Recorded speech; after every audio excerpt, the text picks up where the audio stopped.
Hello friends, welcome to Tori Talks TV. And welcome to our review of Game of Thrones, Season 4, Episode 7. So Episode 7 is called Mockingbird. Mockingbird. Yeah, So, sure. so we see Tyrion and Jaime talking in the cell. So, Tyrion's locked up. So, I know. So they're talking. Jaime's pretty frustrated because, Tyrion has demanded a trial by combat. Yeah. And what are you doing? Why'd you do that? Yeah. We had a plan in play, and you were supposed to go by it, and you opened your big fat mouth. And Tyrion's like, "Don't give up on me just yet." And I'm like, "What? Wait, what? What's happening?" You have plans? I know. Yeah. And then Tyrion, still the jokester, he makes a joke about, imagine Tywin's face if, Jaime was his champion, and Jaime, obviously, he's like, I couldn't win against the Mountain at this point. I have my fighting hand is no good. I haven't trained enough with my left hand. But Tyrion's like, but imagine the look on Daddy's face if, in one fell swoop, both of the Lannister boys were taken out. Isn't that crazy? I know. It would be kind of funny, but I don't want that to happen. What a complex situation for Jaime. I want to fight for you because I want to help you, but I can't do that. And he would if he was still, fully capable. Yeah. Yeah, he would have done it. I think he would have too. He loves his brother. I know, but it would be going against his love and twin sister and his father. So yes, yeah, I knew that wouldn't happen. All right. So anyway, so Arya and the Hound are just hanging out, walking, and they happen upon a dying man, and they decide that they're gonna end his misery, right? Yeah. So then that's where he teaches her where the heart is. Yeah, and she kills him with needle, right? Yeah, exactly. And it was a mercy kill, and also teaching her where the heart is. It was a teaching moment. Exactly. Yeah, she's learning a lot from the Hound, surprisingly. Yeah. So it was just in time for her to kill a new person on her list. Yes. Exactly. So the Hound has a very heartfelt moment where he's telling her about his brother, the Mountain. Which, again, my first time watching, I didn't realize that the Mountain is his brother. Oh. Yeah, so the Mountain, burnt him. And, it's very sad when he's, telling the story, in detail. Yeah, and their dad, protected the Mountain. Why? Yeah, I know. Why protect how? the Mountain over... In what scenario is it okay to burn your brother's face? Right, exactly. And so I think, Arya, for a second, was, kind of, felt for him. And she's like... Hey, can I clean that wound for you? Yeah, because she was like, well, the best thing would be to burn it. Yeah, but exactly. But he's like, no. He's like, I'm good. And here's why. And let me tell you why. Oh my god, isn't that so sad? He's so tough. I like the Hound, I know. okay? I admit it. He's done very bad things, but something about him. He has redeeming qualities. That's true. Unlike Joffrey or Ramsay. No, they're dead to me. None. No redeeming qualities. Literally one of them is dead. Anyway, if I had a list, Joffrey would be on my list, and Ramsay. Oh, yeah, for sure. Check one off. All right. Anyway, so let's talk about Jon. Yes. So he recommends sealing the tunnel, right? He's trying to do the right thing, and then he was denied. No. They're like, we defended the Castle Black for 1,000 years, or 1,000 generations, a long, long time. A very long time. Yeah. And... they're like, no, that's not going to happen. No, we're good. Thanks anyway, though. Yes. Jon has good ideas. If people would just listen to him. I know. Yes. Just because he's a bastard. Whatever. Anyway. So then Bronn finally comes to see Tyrion. Yeah. What took him so long? Where have you been, Bronn? They've bought him. Oh. They've got him a wife. Things are looking up for Bronn. He's shacked up right now. So he won't fight for him. And, I feel bad for him, but then Bronn did always tell him that he was a sellsword. That's true. So, another word I learned from Game of Thrones, a sellsword. Someone who sells his sword. Right. Yeah. But I was always hoping that Bronn would be the person that would fight for him. He's like, can't do it, man. Nope. Very matter-of-factly, it's not going to happen. And Tyrion accepts it. I know, poor Tyrion. I guess. Anyway, so, Danny had an itch. That needed to be scratched. Yes.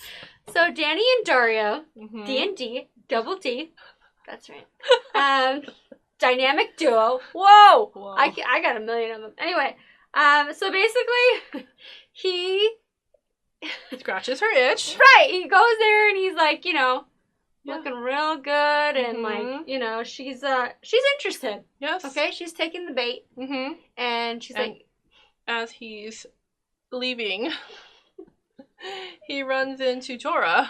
Yeah, after he's leaving, after she's like, take off your clothes. And you're like, yeah. Yeah. Mm-hmm. Let's let that happen. Yes. Yeah. So he's like, what's up, man? Hey, dude. As he's leaving, the walk of shame, but not shameful at all. What's going on?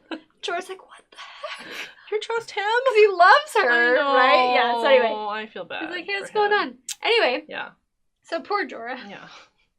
He's questioning her about like trusting him, like so like how like but I mean he decapitated the heads of the other second sons. It's like, is he really trustworthy? Yeah, no, so it was for good reason. Yeah. I mean it wasn't just like obviously like a jealousy thing. Yeah, like, which was like maybe it was a little both. bit. Yeah, it was both. Exactly. Yeah. But he's like, maybe you don't wanna. So she sends Dario to kill the masters of the Yunkai. Yeah. So he's gone for now. And he'll do anything for her at this point. Mm-hmm. Everybody's so mesmerized by Dany, including me. Yes. Well, whatever you want, Dany. I mean, amazing. within reason. What I love in this scene, though, is that Jorah convinces her to show mercy and give the slavers a choice. That's right. Right? So there's people, like, there's the old man who comes, and he's like, I don't know what to do with myself now. Yeah. And so she agrees to, like, 1-year contracts. Yeah, right? Yeah, it's kind of like short-term slavery, I guess, by choice. I don't know. That's I guess better. Is it really just a job? Like a contract labor? Yeah, exactly. Is what she's agreeing to. So it's kind of like a compromise. All good intentions. And Jorah's the one who convinces her to kind of like be a little bit more flexible, a little bit more lenient. Yes. And he tells her that if Ned Stark hadn't shown him mercy, he'd be dead. That's so true. Yeah, right? And so she says, tell them I've changed my mind. No, tell them that you changed my mind. Yes. I know, so she really shows this like trust in him. I know. Yeah. Oh. Yeah. I know. Big moment. Yes. So let's talk about Podrick and Brienne. Oh, Podrick. So I was so excited. So they end up like in this inn where they gotta, eat, food. And gotta replenish a little bit. And they run into Hot Pie. Hot Pie. Arya's old friend. I know. I never thought we would see him again. Yeah. It was so cute. So like, basically they're just like hanging out, and then he like realizes that like, they're involved with the Starks, and he's like, hey. Can you give this to Arya? And it's another direwolf shaped piece of bread. But it wasn't jacked up. Because it was better this time. The first one he tried. I know. And Brienne was kind of like, don't be telling people what we're doing. Because she was like, dude, we gotta keep it like under wraps. But if he didn't have a big mouth, then Hot Pie wouldn't have known.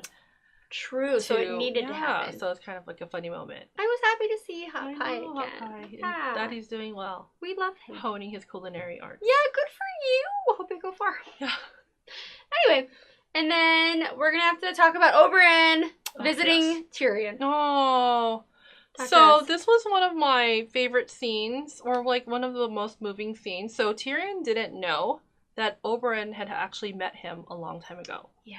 So I know. So Prince Oberyn tells him the story of how when he first came to King's Landing, when Tyrion was just born, and he and his sister, forgot her name. Yeah, that's alright. Heard all these stories about like the monster, the freak, the Lannister baby that was born, and they were like, Papa, can you take us to see him? We want to see, yeah. And so when he saw Tyrion for the first time, he was just kind of like, I mean, his head's a little big. Yeah. And Cersei was there. And Cersei, like, pinched his, like, penis. Baby. Like, really hard. And was so mean. And, like, Tyrion didn't know this story at all. I know. So, like... Yeah, and Oberyn's, like, telling him the story. And, like, as Tyrion's hearing this story, he's, like, lip is quivering. And it's, like, the saddest... look on his face. Saddest... Oh, it was so sad. I know. And Oberyn at this time tells Tyrion that he will fight as his champion in his trial by combat, and this will be his way that he avenges the death of his sister, who was raped and killed at the hands of the Mountain. Children were killed. And under Tywin's order. Yeah. Which is what he's always believed to be true. Right. And so Tyrion kind of feels like, oh my god, like, he's gonna be rescued by this person. So there's a chance. Yeah. Yeah. Oh my gosh, this was one of like the most moving things of the whole. That was so sad. Poor Tyrion. Great acting by Peter Dinklage. Yes. Tyrion, did a really good job. That was very sad. Like, he didn't know this story, and he's like, oh my god, she did that? Yeah, like, since he wasn't born. I know. Very, very moving. Yeah. Yes.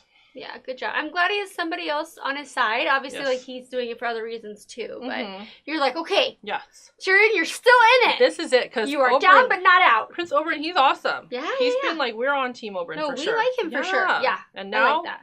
Yes. Someone else to root for. Yeah, exactly. Any friend of Tyrion's is a friend of mine. Yes, true. All right, so then back at the Vale. Oh my goodness. So Sansa's like in the snow and she's like building her home. Yeah. She does a really good job. Yeah, right? she can really remember, but like she with the snow, she built Winterfell. Right, like to feel comforted or whatever. Yes. And then like, you know, the annoying little Robin, he comes over there. Yeah. And he like breaks it or something. Yeah, he gets like mad at her about something and then he like, because she like slaps him and then he breaks it up and a little sniffling little butthead. Yes, he is, definitely. Anyway, so she's like, oh god, I'm gonna get in trouble with my aunt because I slapped Robin, right? So Littlefinger goes and says that he confesses that he killed Joffrey because of his love for Catelyn.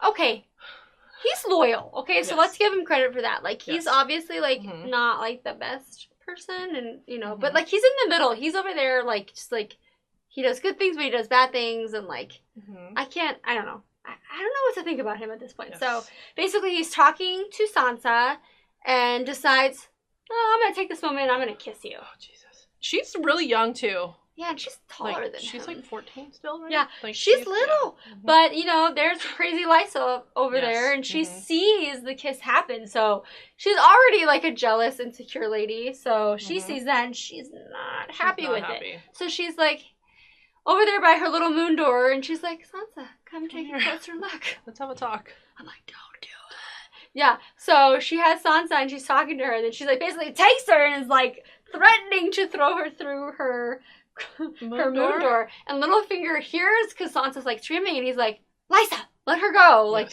leave her alone. So basically, you know, Sansa's over there trying to recover from almost dying, and then Littlefinger's there with Lysa, and he's like he wants to convince her that no, he loves her. So this is the quote: I have only loved one woman, only one my entire life.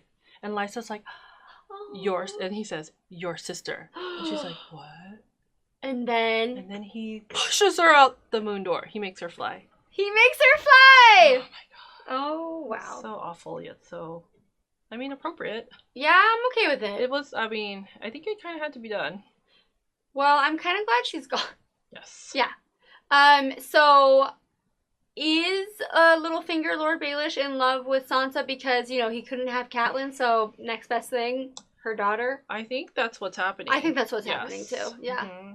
But I think Sansa's, like, kind of accepting it. Well, yeah. I mean, I think she's kind of, like, taking advantage of the situation, too. Bit. Yes. But we'll see. Yeah, we'll see. More to come with that. Because that is the end of episode 7. Yes. So, we're not done yet with season 4 of Game of Thrones, so please stay tuned and keep watching. We'll see you then. Bye-bye.